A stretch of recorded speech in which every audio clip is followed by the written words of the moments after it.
सी पुनर्मतदान की कार्यवाही 15 उपरोक्तानुसार स्थगित किया गया मतदान जब राज्य निर्वाचन आयोग द्वारा नियत तारीख और समय पर पुनः कराया जाएगा, तब जिन मतदाताओं ने पहले मतदान नहीं किया है, उन्हें स्थगित मतदान में मत देने की अनुमति दी जाएगी। आपको रिटर्निंग अधिकारी द्वारा वही मतदाता सूची की चिन्हांकित प्रति अर्थात मतदान अधिकारी क्रमांक 1 के पास वाली सूची का सीलबंद लिफाफा पुनः दिया जाएगा, जो उस मतदान केंद्र पर पूर्व में प्रयुक्त हुए थे। साथ में रिटर्निंग ऑफिसर द्वारा आपको एक नई मतपेटी तथा अन्य आवश्यक सामग्री दी जाएगी।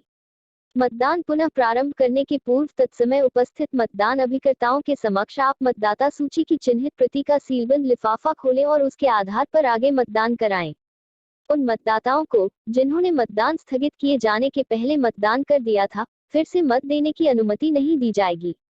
इस प्रकार कराए गए पुनर्मतदान के मामले में मतदान के पूर्व, मतदान के दौरान और मतदान की समाप्ति के उपरांत की जाने वाली समस्त कार्यवाहियां ठीक उसी प्रकार से की जाएंगी जैसे कि सामान्य परिस्थितियों में कराए जाने वाले मतदान के लिए की जाती हैं। डी. मतदान विकृत हो जाने की स्थिति में कार्यवाही मतदान केंद्र पर बल, हिंसा, उपद्रव या बलपूर्वक कब्जा किए जाने, बूथ कैप्चरिंग की स्थिति में यदि उपद्रवी तत्वों द्वारा उपयोग में लाई गई मतपेटी को नष्ट करने, फेंक देने या उसकी सील तोड़ देने या उसे आपके नियंत्रण से छीनकर बाहर ले जाने का कृत्य किया जाए या कोरे मतपत्र छीनकर उन पर मुहर लगाकर मतपेटी में डाल दिया जाए या मतदाता की चिन्हित प्रति फाड़ दी जाए तो आपके मतदान केंद्र पर मतदान का परिणाम अभिनिश्चित करना संभव नहीं होगा। यह भी हो सकता है कि मतदान केंद्र आपके दल के किसी सदस्य की गंभीर असावधानी के कारण प्रक्रिया संबंधी कोई ऐसी गलती या अनियमितता हो जावे जिससे कि मतदान दूषित हो जाए। ऐसी परिस्थितियों में आपको चाहिए कि आप मतदान स्थगित कर दें और तुरंत संपूर्ण विवरण दर्शाते हुए एक प्रतिवेदन रिटर्निंग अधिकारी पंचायत को भेजें। इस प्रकार स्थगित किए गए मतदान के बारे में मार्गदर्शिका मार्च 2020 संरक्षण के अध्याय 22 की कंडिका 22.3 में उल्लिखित निर्देशों के अनुसार मतदान स्थगन की घोषणा करें तथा उसकी सूचना पीठासीन अधिकारी बुकलेट कंडिका -23 में 2 प्रतियों में तैयार करें।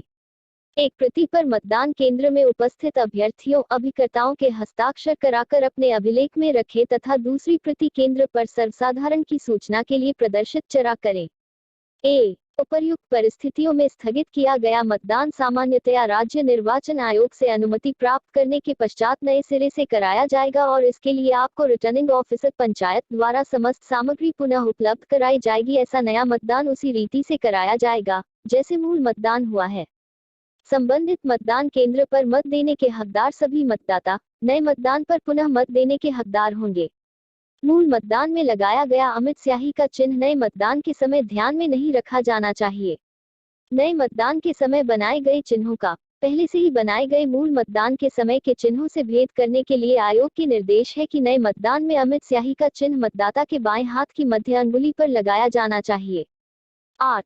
मतदान की समाप्ति और उसके बाद की जाने वाली कार्यवाहियां आए नियत समय पर मतदान बंद कर दिया जाना चाहिए, चाहे यह किसी अपरिहार्य कारण से मतदान प्रारंभ होने के नियत समय से कुछ समय पश्चात ही क्यों न प्रारंभ हुआ हो। मतदान के लिए नियत समय समाप्त होने के कुछ मिनट पूर्व उन सभी व्यक्तियों के समक्ष जो मत देने के लिए मतदान केंद्र की सीमा के अंदर प्रतीक्षा कर रहे हों, आप यह घोषणा कर दें कि उन्हें बारी बारी से अपना मत रिकॉर्ड करने की अनुज्ञा दी जाएगी। आप ऐसे समस्त मतदाताओं को आपके द्वारा पूर्ण हस्ताक्षरित स्लिपें वितरित कर दी जाए जो उस समय पंक्ति में खड़े मतदाताओं की संख्या के अनुसार क्रम संख्या 1 से आगे तक क्रमवार संख्यांकित होनी चाहिए। नियत समय समाप्त होने के पश्चात कोई भी व्यक्ति पंक्ति में सम्मिलित न हो पाए। मतदान बंद करने के लिए नियत समय की समाप्ति पर मतदान केंद्र में उपस्थित समस्त मतदाताओं द्वारा मत देने के पश्चात आपको मतदान की समाप्ति की औपचारिक घोषणा कर देनी चाहिए और तत्पश्चात किसी भी परिस्थिति में किसी भी व्यक्ति को मत देने के लिए अनुज्ञात नहीं किया जाना चाहिए। ई. मतदान की समाप्ति के पश्चात सर्वप्रथम आप उपयोग में लाई जा रही मतपेटी की दरार स्लेट को, जिसमें से मतपत्र अंदर डाले जाते हैं, मतदान अभिकर्ताओं की उपस्थिति में बंद कर दें। यदि मतगणना मतदान केंद्र पर न की जाकर खंड या तहसील मुख्यालय पर की जाना हो तो उपयोग में लाई गई मतपेटी को सील भी करें। मतपेटी को सील करने के लिए उसके टाइप के अनुसार निर्धारित प्रक्रिया का अनुसरण करें। यदि कोई अभ्यर्थी या उसका मतदान अभिकर्ता मतपेटी पर आपकी सील लग जाने के बाद पृथक से अपनी सील भी लगाना चाहे तो उसे ऐसा करने की अनुमति दें। ई. मतपत्र लेखा एक बहुत महत्वपूर्ण अभिलेख है जिससे यह ज्ञात होता है कि पीठासीन अधिकारी को दिए गए मतपत्रों में से कितने मतपत्रों का मतदान में उपयोग हुआ, कितने बचे रहे और मतपेटी में कितने मतपत्र होने चाहिए।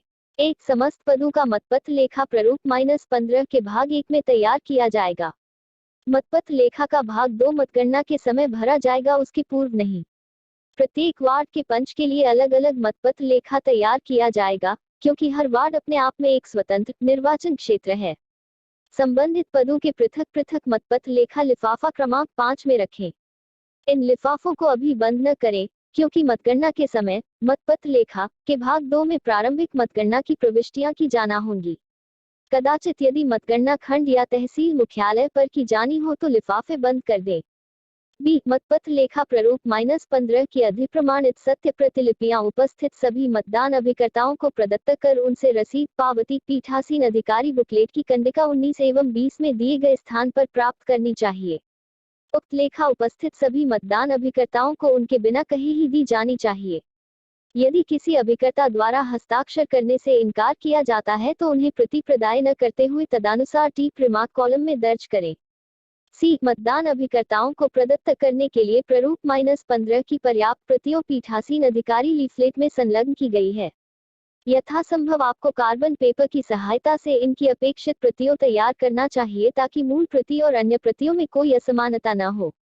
गतपत्र लेखा की प्रतियां सभी मतदान अभिकर्ताओं को दी जानी होती है।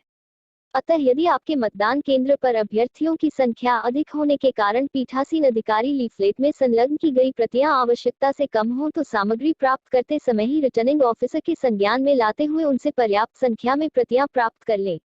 डी यह स्पष्ट किया जाता है कि समस्त पदों के निर्वाचन मतपत्र मतपेटी से होने की स्थिति में किसी भी पद हेतु अभिलिखित मतों का लेखा प्रारूप 15 क में संधारित करने की आवश्यकता नहीं होगी। ए यदि मतगणना मतदान केंद्र पर ही की जा रही हो तो मतपत्र लेखा प्रारूप 15 सील बंद नहीं किया जाना चाहिए, क्योंकि इसके भाग 2 में मतगणना उपरांत प्रविष्टियां दर्ज की जाएगी। एक पीठासीन अधिकारी की बुकलेट मतदान तथा मतगणना से संबंधित तथ्यों एवं महत्वपूर्ण घटनाओं की प्रामाणिक जानकारी के एक स्रोत के रूप में बहुत महत्वपूर्ण दस्तावेज है। बुकलेट के उपयोग से संबंधित निर्देश पीठासीन अधिकारियों के लिए मार्गदर्शिका मार्च 2020 संस्करण के अध्याय 28 में दिए गए हैं। जी मतगणना के लिए प्राधिकृत अधिकारी की डायरी के प्रारूप आपको पृथक से प्रदाय किए गए हैं, अतः पीठासीन अधिकारी की लीफलेट के मुख्य पृष्ठ के सरल क्रमांक 21 में दिए गए प्रारूप का उपयोग न किया जाए। इस संबंध में शेष निर्देश पीठासीन अधिकारियों के लिए मार्गदर्शिका मार्च 2020 संस्करण के अध्याय 23 में वर्णित किए अनुसार लागू होंगे। मतदान से संबंधित कागज पत्रों का मुहरबंद किया जाना एवं पंच पद हेतु मतगणना की तैयारी आपको समस्त पदों की मतगणना मतदान केंद्र पर ही करना है। उक्त मतगणना प्रारंभ करने के पूर्व यह अति आवश्यक है कि निर्वाचन से संबंधित अन्य कागज पत्रों को भी व्यवस्थित कर मुहरबंद कर लें। एक मतगणना की कार्यवाही प्रारंभ करने के पूर्व आपको मतदान से संबंधित विभिन्न दस्तावेजों से युक्त लिफाफों और पैकेटों को पीठासीन अधिकारियों के लिए मार्गदर्शिका मार्च 2020 संस्करण के अध्याय 28 में दिए गए निर्देशानुसार विधिवत मुहरबंद करना चाहिए और मतदान केंद्र पर उपस्थित मतदान अभिकर्ता निर्वाचन अभिकर्ता अभ्यर्थी को उनकी मुहर लगाने के लिए अनुज्ञात करना चाहिए। बी यदि मतगणना का कार्य मतदान केंद्र पर नहीं किया गया हो तो आपको सीलबंद मतपेटी रिटर्निंग ऑफिसर को जमा करना होगी। अतः यह आवश्यक होगा कि उपयोग में लाई गई तथा मतपत्रों से भरी मतपेटियों को कपड़े की थैलियों में रखकर सीलबंद कर दिया जावे। थैली में लगी डोरी को खींचकर ऊपरी हिस्से में गठान लगाकर कस दें और उसे 2-3 बार घुमाकर एक दूसरे से मिली हुई कुछ गांठें लगा दें। डोरी की गांठों पर नीचे एक मोटे कागज का टुकड़ा रखकर प्रथम गांठ से छूती हुई अपनी सील लगा दें, जिससे बगैर सील तोड़े गांठ न खोली जा सके। उपस्थित मतदान अभिकर्ताओं से कहें कि वे भी यदि चाहें तो अपनी सील लगा सकते हैं। थैली के ऊपरी हिस्से पर भी पते की चिट एड्रेस टैग अच्छी तरह बांध दें। सी मतदान की समाप्ति के बाद सील बंद मतपेटी को जिस कपड़े की थैली में रखा जाए उस पर स्याही से या रबर स्टाम्प से या अन्यथा कुछ भी नहीं लिखा जाना चाहिए। यह इसलिए आवश्यक है ताकि कपड़े की थैलियां खराब न हो और भविष्य में उपयोग के लिए अनुपयुक्त न हो जाएं। यदि कुछ लिखना अपरिहार्य हो तो वह पते की चिट पर लिखा जाए।